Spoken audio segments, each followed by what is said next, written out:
BioTrek-sailing. In the last episode, we crossed the Panama Canal in the largest raft of catamarans ever to cross the canal, and then we left BioTrek, Mia and Tiller, at Flamenco Marina while we went on an eco tour together with our friends from Palm 3. Meet Mappy and Dominique.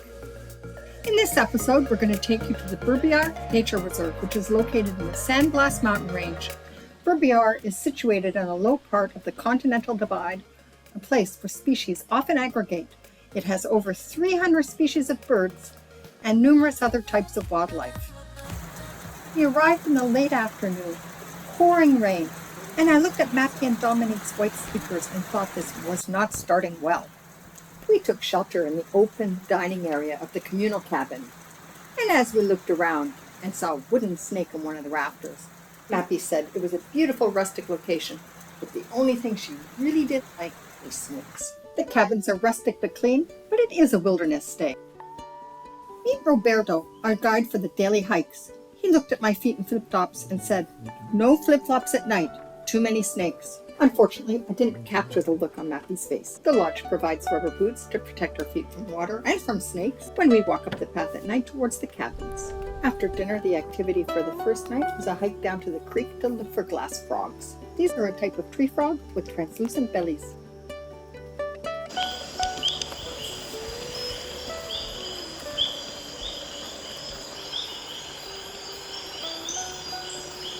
Hop, elle a bougé ses yeux, t'as vu là? Ouais. Allez. Hop, t'as vu? Yeah. The next morning as we started our hike, I noticed a bullet ant. It's over an inch long. Actually, the name bullet ant comes from the feel of pain that you get, like if you were shot by a bullet once it stings. And so our guide, Roberto, is telling us the difference between a secondary rainforest, which we're in right now, and a primary is there's a lot of light coming down in the secondary rainforest, which has been previously cut. That's why we have all this undergrowth. And when we get to the primary, we're going to see we could walk around freely if we want.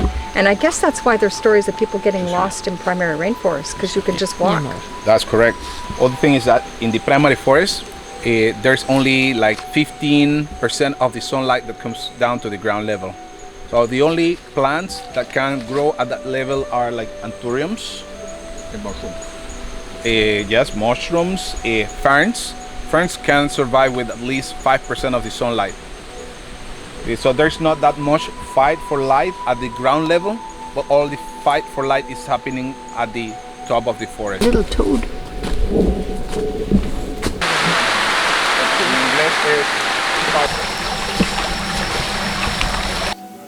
Labios?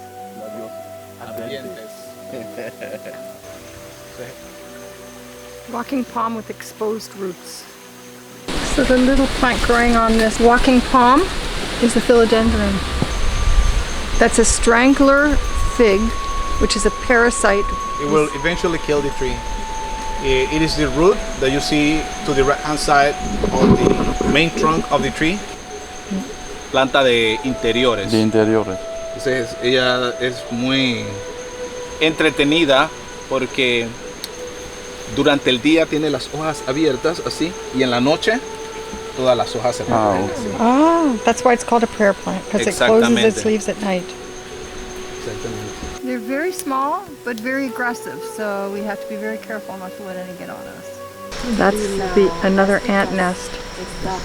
Giant. And that's rain starting. These are razor palms. If you were to grab it like this, it's so sharp here that you would cut your hand open. This is a zebra bromelid because of the striped leaves. It is an epiphyte, not a parasite.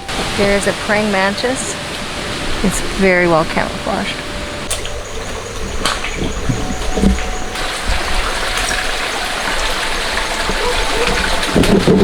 So here's another palm tree.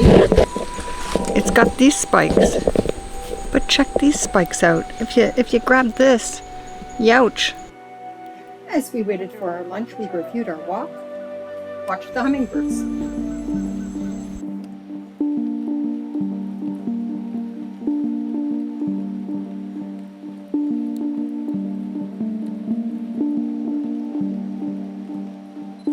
We looked at birds through the scope.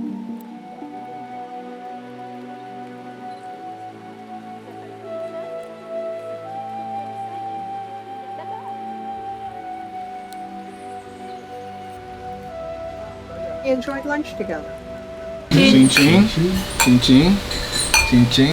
Lisa. Bon appetit, tout le monde. Bon appetit. How many species of snakes are there in Panama? Well, Panama has around 126 different species of snakes, of which only 12% of them are highly venomous. Well, the rest of them have either a mild venom or they are not venomous at all. And the most venomous is?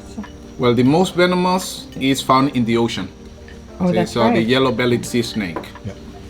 But its mouth is so small, and the tooth that has the venom gland is at the very back of the mouth.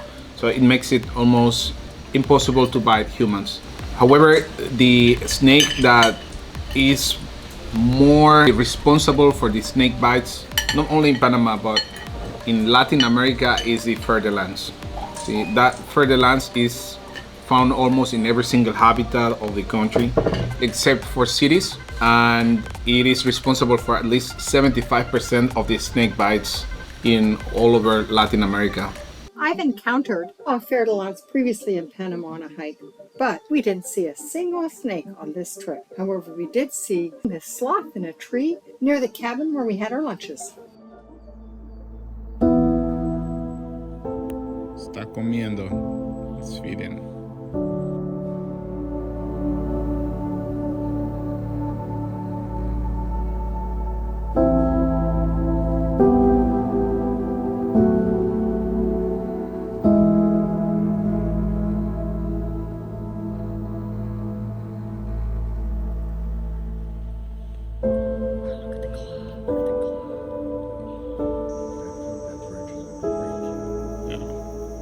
And you, He or she, I don't know. looks like a she. Males have an orange patch on the back, and she looks so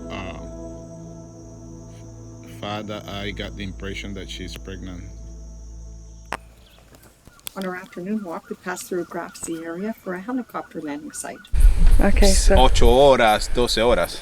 Con helicóptero no sé de cuánto tiempo de aquí, de Panamá hasta acá, probablemente 20 minutos y 20 minutos de regreso. So you said it takes about 6 or 8 hours for someone to die from a bite from a fer-de-lance? That's correct. And that's why you have the helicopter pad here in case somebody got bitten by that snake. Not only for that, because you know there could be somebody that has a broken arm or broken leg or any other accident. We have to take into account that we are in the middle of the jungle. This is a safe place to be. Yeah. I mean, I want to clarify that. But it is also good to keep in mind that we have prevention and also some solutions in case of. So what's the distance normally from the nest? Pueden ir 1 kilómetro, 1 kilometer, 2 kilómetros. Pueden llevar 10 veces su peso, 10 times their weight. They can transport, and they use a leaf to obtain a sap from the leaf. And they don't eat the leaf. They use the leaf to fertilize a fungus, which is like 2 meters in the ground. Yeah. So it is at a very specific temperature, and the mushroom that they grow is what they eat. Okay.